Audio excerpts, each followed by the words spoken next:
até que se tornou forte. Mas havendo-se já fortificado, exaltou-se o seu coração até se corromper, e transgrediu contra o Senhor seu Deus, porque entrou no templo do Senhor para queimar incenso no altar do incenso. Porém o sacerdote Azarias entrou após ele, com ele 80 sacerdotes do Senhor, varões valentes, e resistiram ao rei Uzias e lhe disseram: a ti, Uzias, não compete queimar incenso perante o Senhor, mas aos sacerdotes, filhos de Arão, que são consagrados para queimar incenso. Sai do santuário, porque transgrediste, e não será isto para a honra tua da parte do Senhor Deus.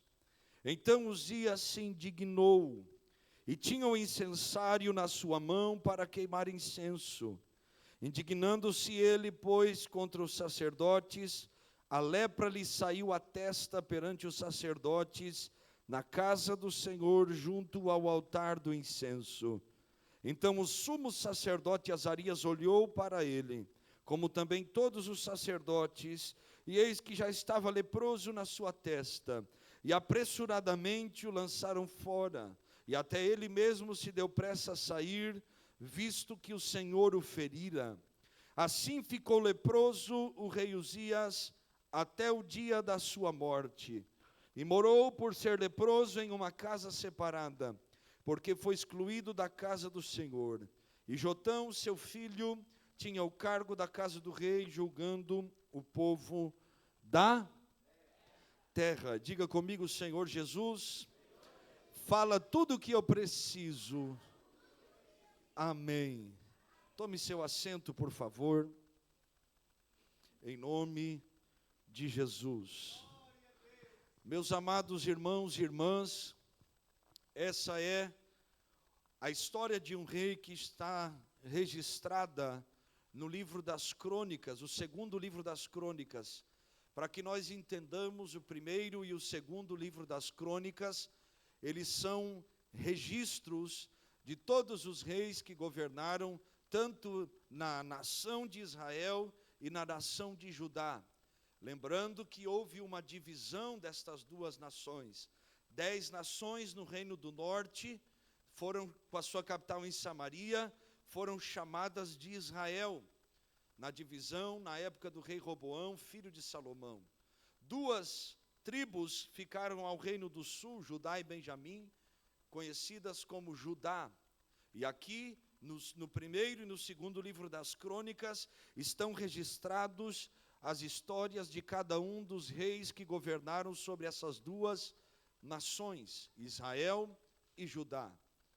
Neste capítulo 26, nós estamos lendo a história do rei Uzias. O rei Uzias é o rei que é conhecido principalmente por ser citado no capítulo 6 do profeta Isaías, que diz que no ano em que morreu o rei Uzias, eu vi o Senhor assentado em um alto e sublime trono, e o seu séquito, a orla do seu manto, enchia toda a casa. E ali Isaías tem uma visão de Deus, no ano em que o rei Uzias morreu. O rei Uzias começa a reinar ao povo de Israel, ele começa a reinar quando ele tem 16 anos de idade, ele reina Judá. E o seu reino é marcado por 2 momentos.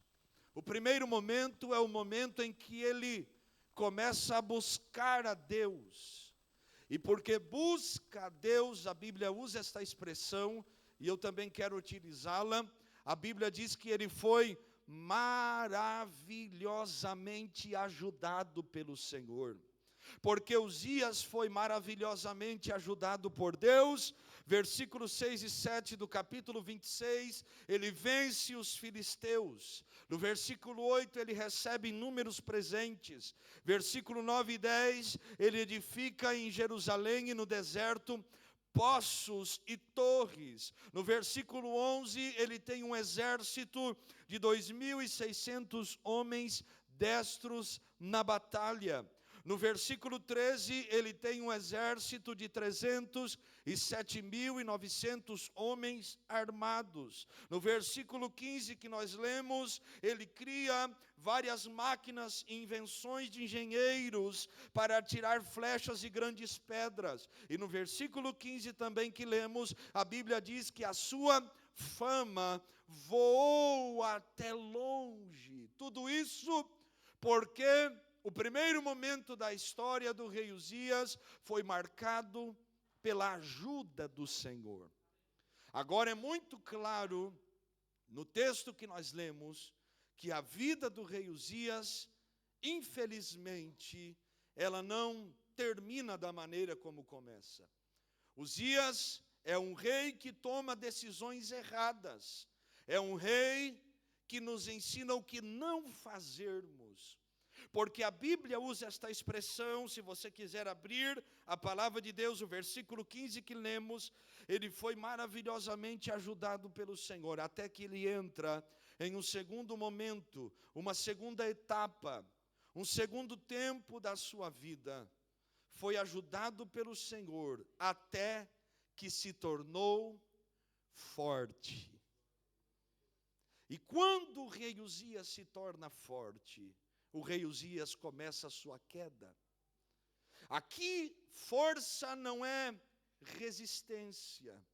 Aqui, força, neste texto que nós lemos, é o símbolo da autossuficiência. Ou seja, alguém que crê que pela força do seu próprio braço pode fazer todas as coisas sem depender de Deus. Aqui força não é resistência física. Força é achar que com as minhas habilidades, com a maneira como eu vivo, como eu penso, como eu planejo, com minha boa organização, com meu intelecto, eu posso viver a vida sem continuar dependendo daquele que me ajudou até aqui. E aqui começa a queda do rei Uzias, porque ele começa a entrar em um novo momento, só que negativo, porque ele se esquece de que só chegou onde chegou, porque a mão de Deus estava sobre a vida dele. Ele só conquistou o que conquistou, só teve vitórias, só conquistou o seu exército, recebeu presentes, ficou famoso no seu tempo. Tudo isso não por causa de si, mas porque a mão de Deus estava sobre ele. E nós estamos vivendo, meus amados irmãos, exatamente um tempo dessa maneira. Muitos de nós estamos aí, sendo ajudados por Deus, até que as coisas comecem a melhorar, até que as portas começam a serem abertas, até que a bênção de Deus nos alcance.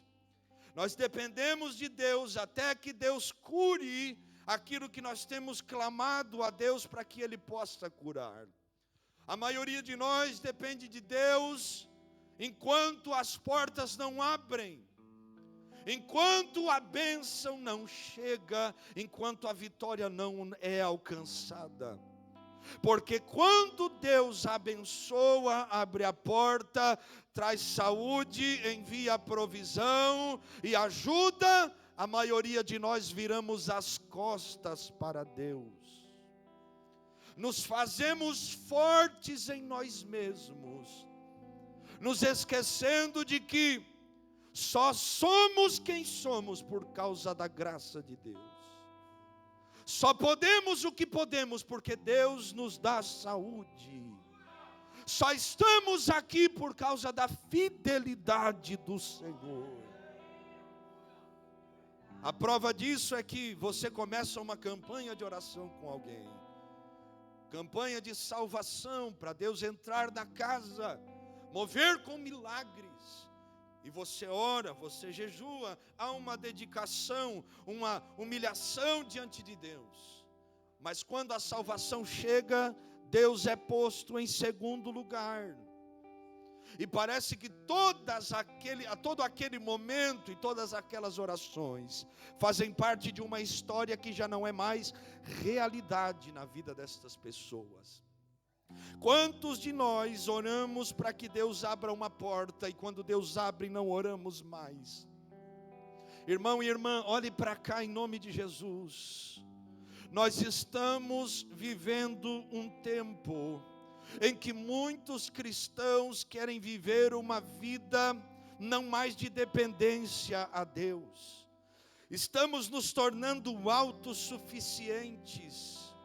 Estamos promovendo as nossas próprias estratégias. Estamos buscando a nossa própria maneira de realizarmos as coisas sem dependermos do Espírito Santo. Mas a receita continua a mesma. Não há como vivermos a vida cristã longe da presença de Deus. Não há como vivermos a vida cristã não dependendo de Deus. Não há como vivermos a vida cristã não nos humilhando diante de Deus. Não há como ser um cristão pensando que todas as coisas são frutos do esforço das nossas mãos. Deus lhe trouxe a este culto hoje para lhe dar uma sacudida, para que você não se esqueça de quem é que tem te mantido de pé, de quem é aquele que tem te sustentado, de quem é aquele que tem lhe dado graça, tem lhe dado saúde, tem lhe dado inteligência, quem é aquele que abre a porta, quem é aquele que tem lhe mantido de pé quando tudo parece que não há mais como sair bem. Ele é o Senhor.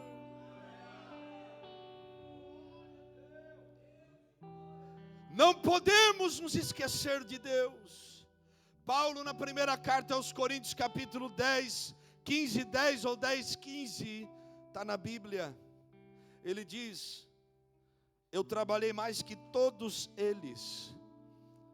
Pela graça de Deus sou o que sou. A sua graça para comigo não foi vã. Antes trabalhei mais do que todos eles. Versículo 11. Todavia, a continuação do versículo, isso. Não eu, mas a graça de Deus que está comigo. Paulo estava dizendo: o esforço eu fiz, a dedicação eu tive, mas o resultado foi a graça de Deus em mim. Irmãos, nós não podemos nos esquecer.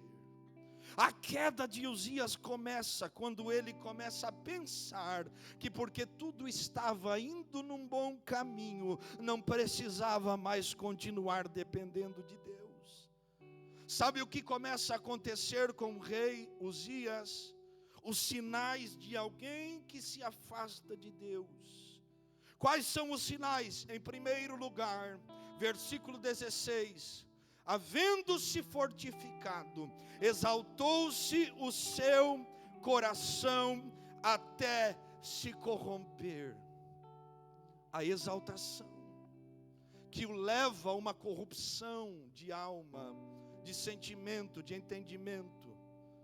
A exaltação começa a entrar no coração do rei Uzias, porque se fez forte, porque parou de depender de Deus, começou a crer que era por causa da sua habilidade. Porque parou de depender de Deus, o orgulho começou a entrar no seu coração. A soberba começou a fazer parte do seu dia a dia. Ele já não via mais Deus como tudo, senão como alguém que me ajuda. Ele já não tinha mais o entendimento de que Deus deveria estar em primeiro lugar e que Ele era prioridade. A prova disso é que Uzias começa a quebrar os princípios, porque ele cria que por ter uma coroa de rei na sua cabeça, ele poderia fazer qualquer coisa. Só que Uzias não sabia que coroa de rei não é maior que Deus. Parece que ele havia se esquecido de que só estava aonde estava, porque a graça de Deus estava sobre a vida dele. Quando nós começamos a nos tornar autossuficientes, começamos a nos exaltar. Já viu pessoa exaltada, irmão? Que coisa triste. Crente exaltado, não dá nem para dizer que é crente. Porque se a humildade nos assemelha a Jesus Cristo, o orgulho nos assemelha ao diabo. Se o orgulho fez um anjo de luz ser lançado dos céus e converter-se em diabo, o que o orgulho não faz no coração de uma pessoa? Pessoas na Bíblia que abriram os seus corações para o orgulho, no lugar de reis se tornaram tolos. No lugar de governar, tiveram que pastar 7 anos. Porque o orgulho corrói, corrompe, como no caso do rei Uzias. Nós precisamos não esquecer de Deus. Ninguém é grande diante do Senhor. Diante de Deus não tem grande nem pequeno, isso é conversa humana. Um dia os discípulos estão discutindo no caminho e Jesus começa a perguntar a eles: o que vocês estão a discutir? E eles começam a dizer para ver quem é o maior no meio de nós. Jesus toma uma criança e coloca no meio deles e diz: aquele que não for como uma criança não será grande no reino de Deus.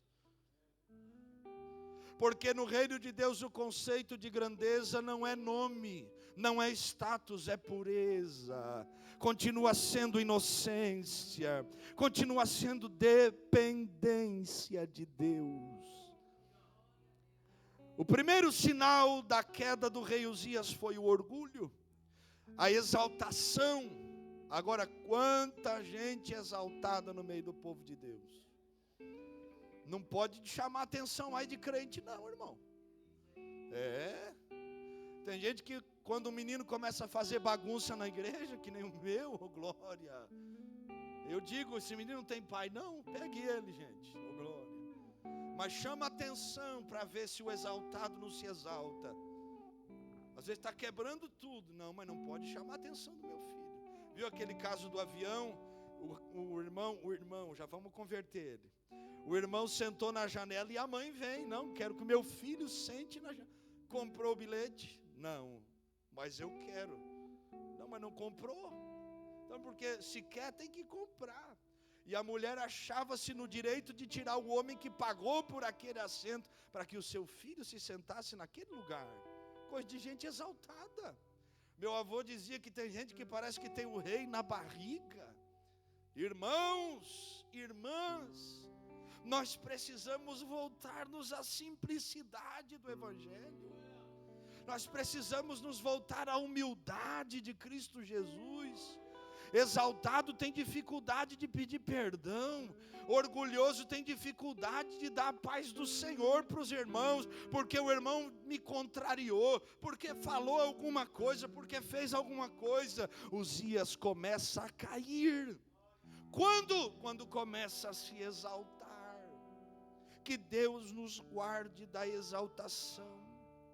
Provérbios 16, 18, a Bíblia diz que antes do quebrantamento é a soberba, e antes da queda a altivez de espírito. Na verdade, a soberba e o orgulho somente são sinais de que em breve a queda acontecerá.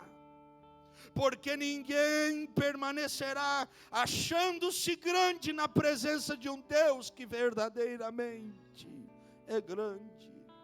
Nabucodonosor, em Daniel capítulo 4, versículo 33, a Bíblia conta a história desse homem que olha para o reinado e ele crê que tudo aquilo era fruto da sua habilidade humana. E ele ouviu uma voz que disse: vai pastar.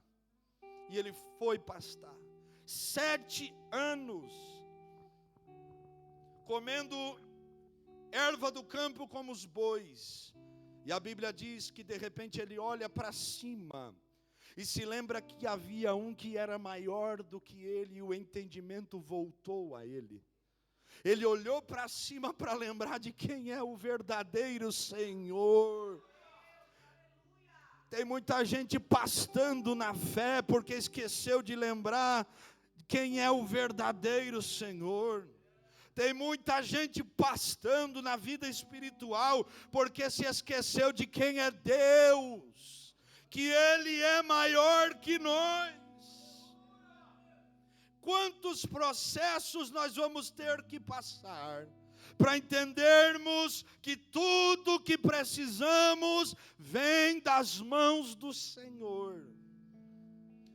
Quanto tempo Deus vai ter que trabalhar no nosso ego para nós nos voltarmos verdadeiramente a Ele? Pastor, mas Deus é carrasco? Não. Só que Deus é pai, e pai trabalha com seus filhos.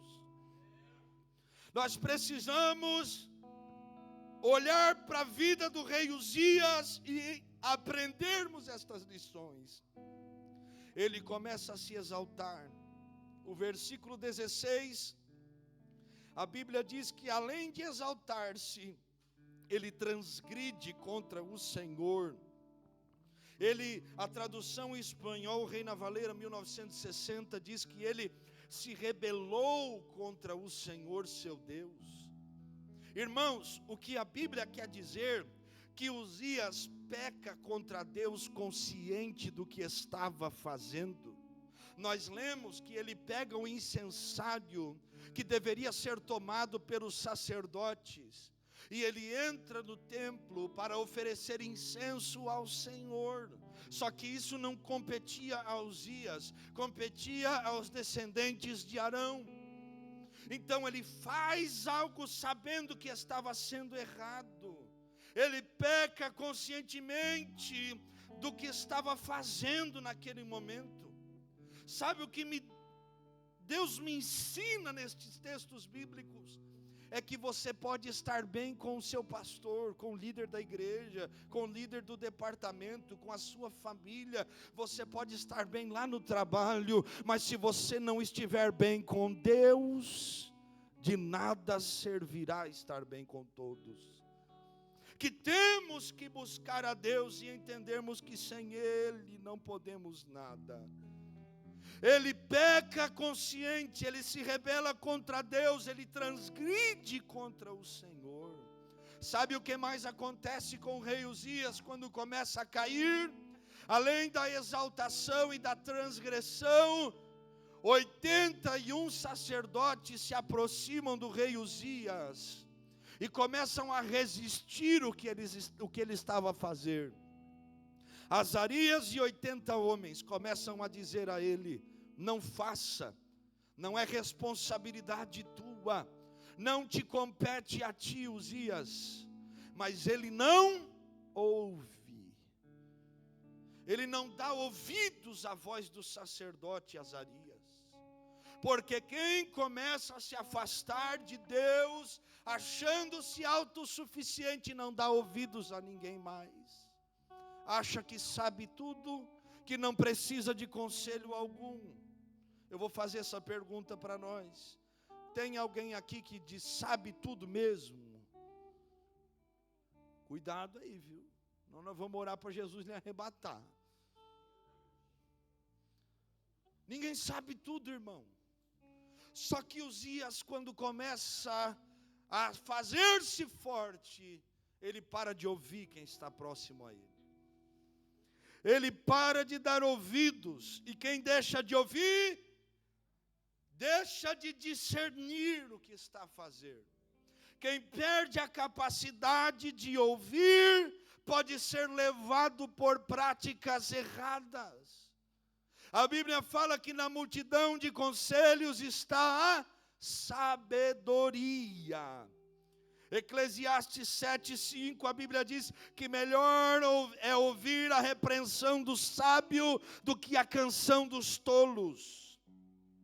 Provérbios 28:9, a Bíblia diz que aquele que aparta os seus ouvidos de ouvir a lei de Deus, a sua oração é abominável.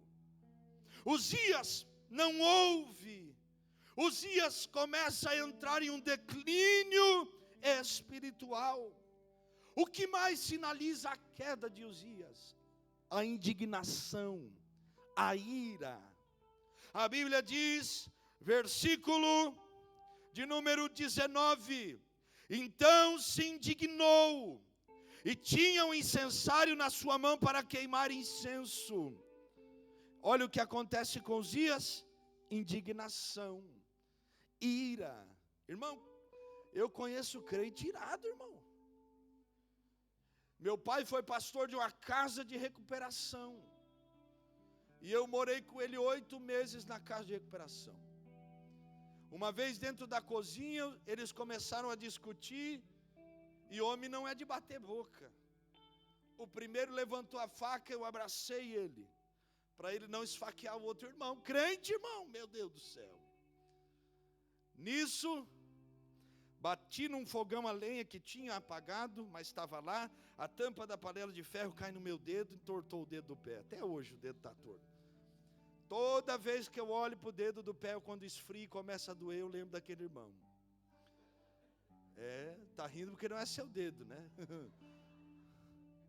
Mas eu lembro do irmão irado. Digo, Jesus, Jesus, aquele abençoado Senhor. Crente irado, indignado com tudo, com a vida, com tudo e todos. Por quê?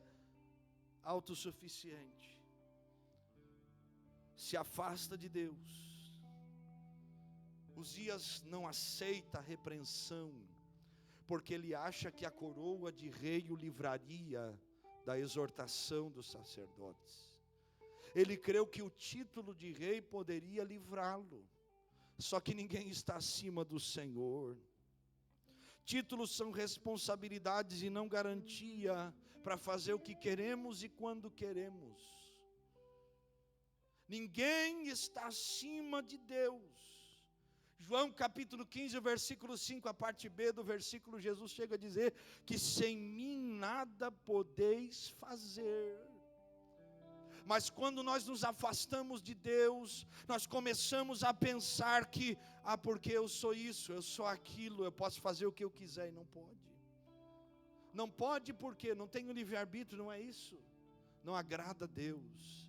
Não é bíblico. A queda do rei Uzias traz sinais, e esses sinais continuam. Além da indignação, da exaltação, da transgressão, além da ira, Uzias se torna leproso. E o que vai acontecer agora na vida de Uzias, irmãos e irmãs, é exatamente o que levou ao fim da sua vida. A Bíblia diz que quando ele se indigna, a lepra lhe aparece na testa. O que era lepra? Aquilo que nós conhecemos como hanseníase. Hoje existe tratamento para isso. Mas naqueles tempos, só um milagre de Deus. Como nós lemos nos registros bíblicos e vemos como Deus curou no Antigo Testamento e Novo Testamento. A lepra lhe aparece. O que a lepra faz? A lepra é uma enfermidade que corrói a pessoa, a carne da pessoa. Primeiras coisas que a lepra começa a fazer, corrói a cartilagem. Eu lembro que nós fazíamos culto no leprosário. Cadê a Carol? Está aí. Fazíamos culto no leprosário. Íamos lá para orar pelos irmãos, levava o violão, pregava para eles. Hoje tem esse tratamento, mas naquela época não. Ser leproso nos dias de Uzias e no contexto bíblico era ser condenado a viver isolado toda a vida, morrer sozinho. No contexto bíblico, Uzias é rei, Uzias tem uma casa para ele, mas se ele não fosse rei, ele seria enviado a um lugar onde só teriam leprosos, e ele estaria condenado a viver daquela maneira todos os dias da sua vida. A lepra lhe aparece, e a lepra corrói a carne. O que a lepra faz? Tira a sensibilidade da pessoa. Porque a lepra, quando vai tomando o corpo de alguém, os pedaços de carne corroídos pela lepra começavam a cair no meio da rua onde a pessoa estava, e a pessoa não se dava conta. Então, primeiras coisas, cartilagem, orelhas, nariz, a pessoa começava a perder a sensibilidade. E é isso que a lepra espiritual tem feito. Porque cremos que nós somos autossuficientes. E nós não estamos tendo a lepra física, nós estamos tendo uma lepra espiritual hoje.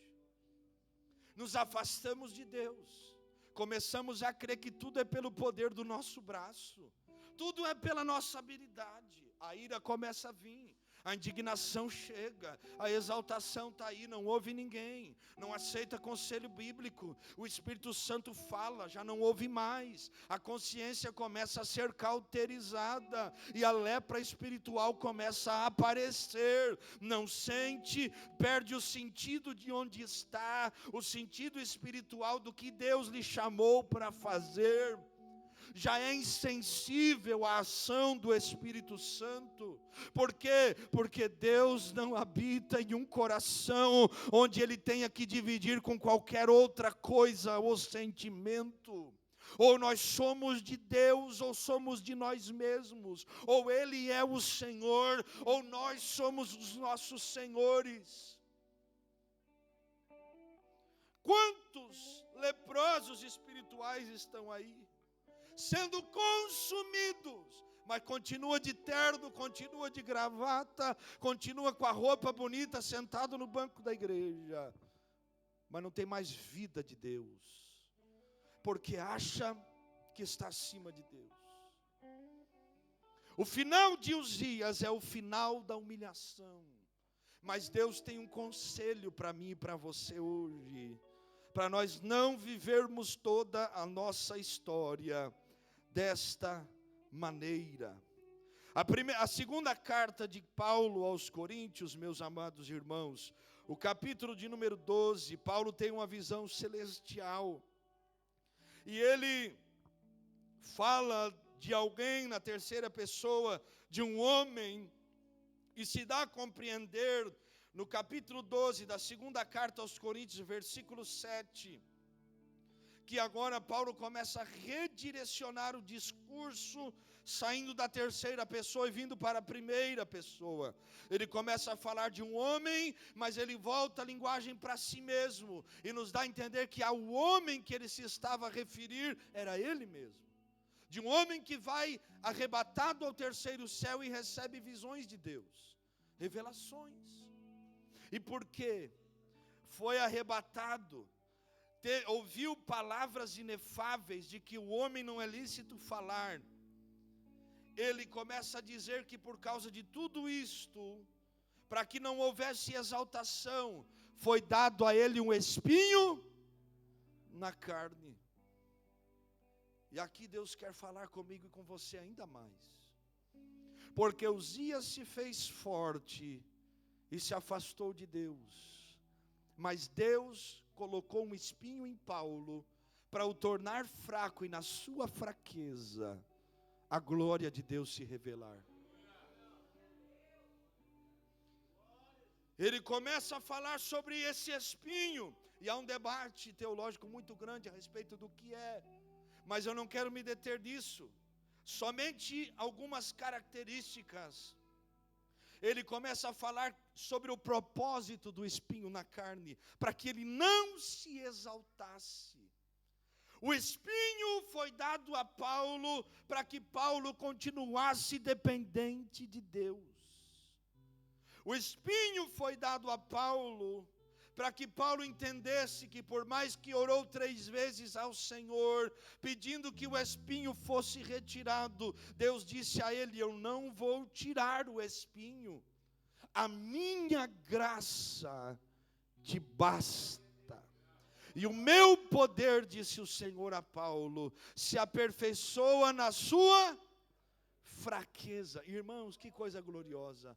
Porque Uzias caiu no poder da sua força, mas Paulo estava sendo levantado pelo poder da fraqueza da glória de Deus que se aperfeiçoou nela. Quantas vezes orei ao Senhor: Senhor, me livra disso. E Deus não livrava, e eu disse: é espinho, é para fazer dependente. Senhor, mas essa humilhação, Senhor, é espinho, para te levar mais para o pó, para tu lembrar que tu é homem. Quantas vezes Deus trabalha com o seu povo? Quantas vezes Deus trabalha conosco? Quantas vezes nós oramos e pedimos, Senhor, muda a situação, e Deus não muda não. Quantas vezes nós pedimos, Senhor, cessa esta angústia, e Deus não cessa. É Deus nos guardando. Porque na pedagogia do céu, é melhor nós andarmos com o espinho do que andarmos sem Deus. Porque na pedagogia do reino de Deus, é melhor sofrer com Cristo do que estar bem sem Ele. Tem alguém que está entendendo essa palavra? E é o que Deus está falando conosco. Para de querer ser forte o tempo inteiro. Para de querer ser grande todo o tempo. Seja fiel ao Senhor. Busque a Deus, saiba que haverão espinhos, sim, mas nunca faltará graça para quem continua dependendo de Deus. Fique de pé em nome de Jesus. E Deus fala com Paulo, porque o poder se aperfeiçoa na fraqueza. Os dias forte começa a cair. Paulo, se tu entenderes que quando tu estiver fraco, aí tu és forte, a graça se aperfeiçoa sobre a sua vida. Eu não sei como é que você tem passado esses dias, mas talvez você tenha enfrentado dias de guerras, dias de aflições, dias de tomadas de decisões importantes, dias em que você está em batalhas espirituais. Há uma palavra de Deus para nós: seja o dia que for, não se esqueça de continuar dependendo de Deus. Tem coisa que Deus não vai tirar, irmão e irmã. Tem coisa que Ele vai deixar só para nós lembrarmos de quem é a fonte da nossa força. Eu quero orar com alguém aqui nessa noite, que quer dizer para Deus, ou precisa de um renovo da parte de Deus. Alguém que quer mostrar ao céu: Senhor, eu quero continuar dependendo de Ti, Senhor. Eu quero orar com você que entrou nesse culto hoje precisando de renovo de Deus. Quero orar com você que precisa que Deus renove suas forças, porque você sabe que esta semana será batalha na sua vida. Tem alguém que quer receber oração aqui hoje? Então vem aqui na frente em nome de Jesus. Vem. A graça de Deus basta. A graça de Deus é suficiente. A graça de Deus é poderosa para nos levantar do pó. A graça de Deus tem poder de nos alcançar, meus irmãos. Não podemos nos esquecer de quem é aquele que nos mantém de pé. Quem cuida de nós não é o nosso salário. Quem cuida de nós não é o fruto do nosso esforço, não é a habilidade das nossas mãos. Quem cuida de você e de mim é Deus.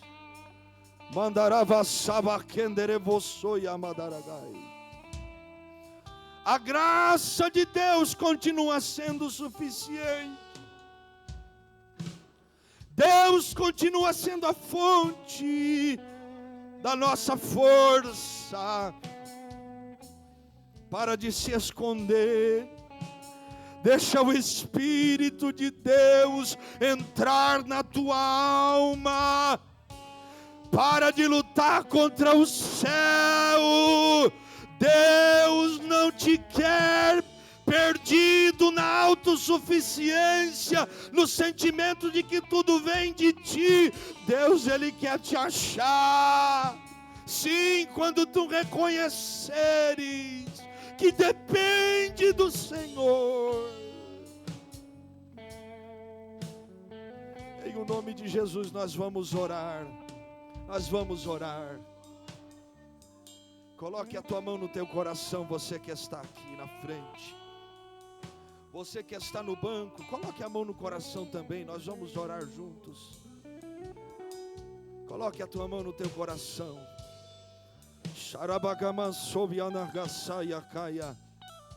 Que mais cerquere chivio soi que nehadei. Memester que o sarcamanto suli colderessamai. Em nome de Jesus Cristo, vem, Senhor, com bálsamo do céu.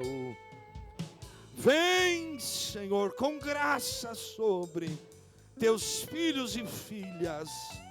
Que a tua presença esteja visitando agora, alcançando agora, quebrando toda a barreira, quebrando todos os grilhões.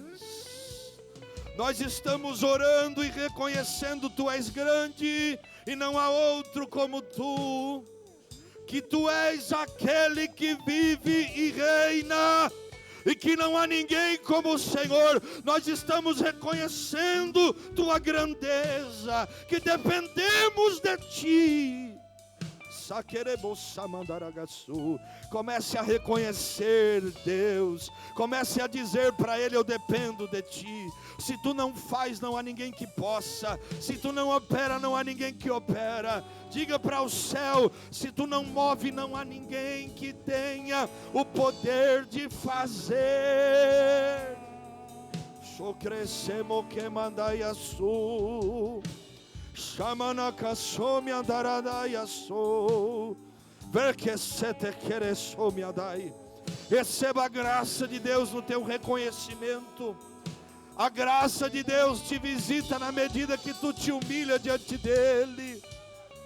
O renovo de Deus te alcança na medida que você se humilha diante dEle.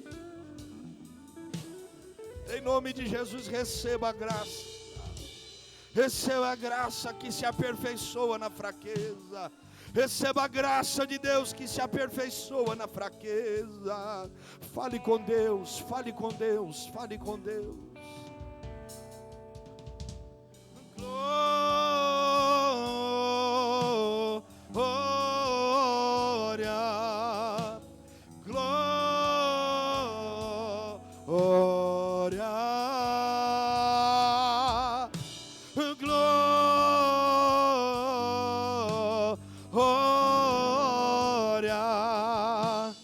Glória,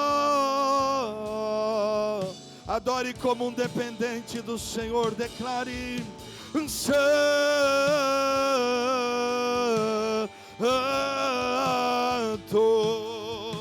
Santo,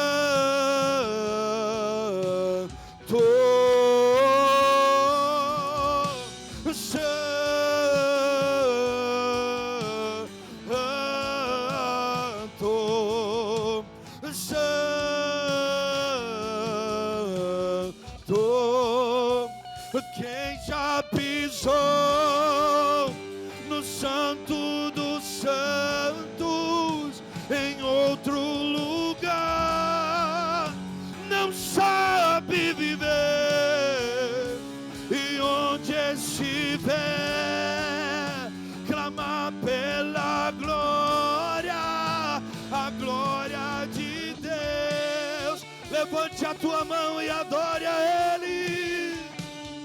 Quem já pisou